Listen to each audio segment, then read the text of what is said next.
রফিকুল ইসলাম মাদানি। রফিকুল ইসলাম মাদানি দেখলাম উনি একটা স্ট্যাটাস দিয়েছেন, আমি একটু কথা বলতে চাই দর্শক। আগামীকাল মিছিলে সকলে আমেরিকার পতাকা পোড়াবেন, ইসরায়েলের পতাকার সাথে ওদেরটাও পোড়াবেন। ওরা আমাদের হৃদয়ে রক্তক্ষরণ তৈরি করেছে, ওদের অন্তরেও রক্তক্ষরণ হোক। অতি বুদ্ধিজীবী বাটপারদের কথা শুনবেন না, বুঝছেন তো? আমি আবারও পড়ি এই মাদানি কি লিখেছে। আগামীকাল মিছিলে সকলে আমেরিকার পতাকা পোড়াবেন, ইসরায়েলের পতাকার সাথে ওদেরটা পোড়াবেন। ইসরায়েলটা কি ইসরায়েল লেখেনি কিন্তু। ওরা আমাদের হৃদয়ে রক্তক্ষরণ তৈরি করেছে, ওদের অন্তরেও রক্তক্ষরণ হোক। অতি বুদ্ধিজীবী বাটপারদের কথা শুনবেন না, অতি বুদ্ধিজীবী বাটপারদের কথা শুনবেন না। মানে যারা এটাকে বলেছে তোমরা আমেরিকান এমবাসির দিকে যাবা না, পতাকা পোড়াবা না, তারা হচ্ছে বাটপার, তার ভাষায়।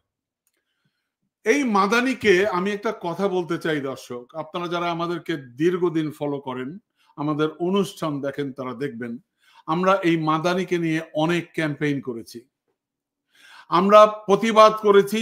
পায়ের লোহার শিকল পরে আদালতে মাদানি, আমরা মাদানির পক্ষে। আমাকে অনেকে অনুরোধ করেছে আমরা যেন মাদানির পক্ষে কথা বলি, এবং মাদানির সেই বিপ্লবী কথা, সেই বিদ্রোহী কথা শেখ হাসিনার বিরুদ্ধে আমরা এটাকে আমরা মনে করেছি তার এই অন্যায়ভাবে তাকে আরো আটক করা হয়েছে, সুতরাং তাকে সহযোগিতা করা উচিত। আমি আজকে প্রকাশ করছি ব্যারিস্টার সারোয়ার সাহেবকে আমরা নিয়োগ করেছিলাম, ব্যারিস্টার সারোয়ার সাহেবকে আমরা নিয়োগ দিয়েছিলাম, এবং এর আর্থিক অর্থ যোগান দিয়েছিলেন আমাদের জ্যাকব মিল্টন সাহেব। ঠিক আছে, আমরা তাকে সহযোগিতা করেছিলাম, ঠিক আছে। এবং তার মামলায় যত খরচ, সারোয়ার সাহেব পুরো টিম নিয়ে তার পক্ষে কাজ করেছিলেন, তাকে মুক্ত করেছিলেন। এই পুরো টিমের খরচ আমরা বহন করেছিলাম। এই মাদানির পুরো খরচ আমরা বহন করেছিলাম। আপনারা যদি বিশ্বাস না হয়, এই ব্যারিস্টার সারোয়ার সাহেবকে জিজ্ঞেস করবেন, ব্যারিস্টার সারোয়ার সাহেব এটা বলবে। এবং উনি যখন লাইভে আসবেন, উনি বিভিন্ন অনুষ্ঠানে এসে উনাকে প্রশ্ন করবেন, উনি বলবেন যে হ্যাঁ, আমরা তাকে সহযোগিতা করেছিলাম, আমরা এই মাদানিকে জেলখানা থেকে মুক্ত করেছিলাম। আমরা কি ভুল করেছিলাম? এই মাদানি এখন জঙ্গির মতো আচরণ করছে।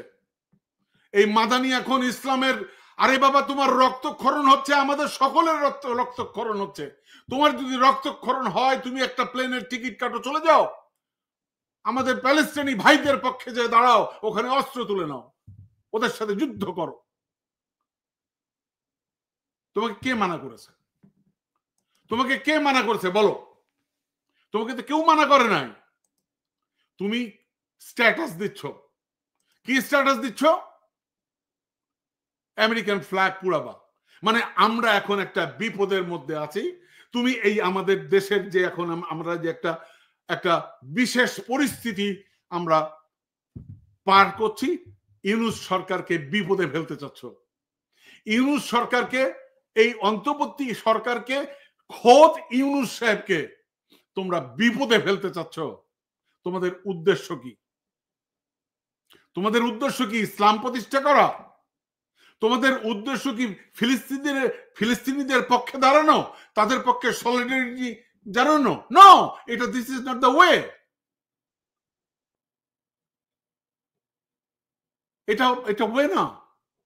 তোমরা যেভাবে অস্থির করে তুলছ, এবং তোমাদের গুরু যারা দেশের বাইরে, যাদেরকে আমরা বলছি পীর মাশায়েখরা, অনলাইনের পীররা তোমাদেরকে উস্কিয়ে দিচ্ছে। কি কারণে? দেশকে অস্থিতিশীল করার জন্য তোমরা পায়তারা করছো। এগুলো বন্ধ করতে হবে। মাদানি, রফিকুল ইসলাম মাদানি, আমি কোনোদিনও এই কথাটি বলিনি যে মাদানিকে আমরা সহযোগিতা করেছি, আমি কখনো বলিনি, কারণ কাউকে সহযোগিতা করলে এটা বলতে হয় না। আমরা প্রচার করি না। আমরা অনেককে সহযোগিতা করেছি দীর্ঘ 12 বছর শেখ হাসিনার বিরুদ্ধে যারা সংগ্রাম করেছে আমি ব্যক্তিগতভাবে সহযোগিতা করেছি। শুধু তাই না, আমার যারা এখানে অ্যাসোসিয়েট আছে, আমার যারা বন্ধু আছে, আত্মীয় স্বজন, ভাই ব্রাদার আছে, সবার কাছ থেকে সহযোগিতা নিয়ে আমি যারা শেখ হাসিনার বিরুদ্ধে লড়াই করেছে তাদেরকে আমি আর্থিকভাবে সহযোগিতা করেছি। গ্যারান্টি, সত্য কথা বলছি আপনাদের মধ্যে, মিথ্যাবাদী না, আমরা সহযোগিতা করেছি। এখন আপনারা জঙ্গি হয়ে গেছেন, ইসলাম কায়েম করবেন এভাবে, এইভাবে আপনি প্যালেস্টাইনিদের পক্ষে দাঁড়াবেন।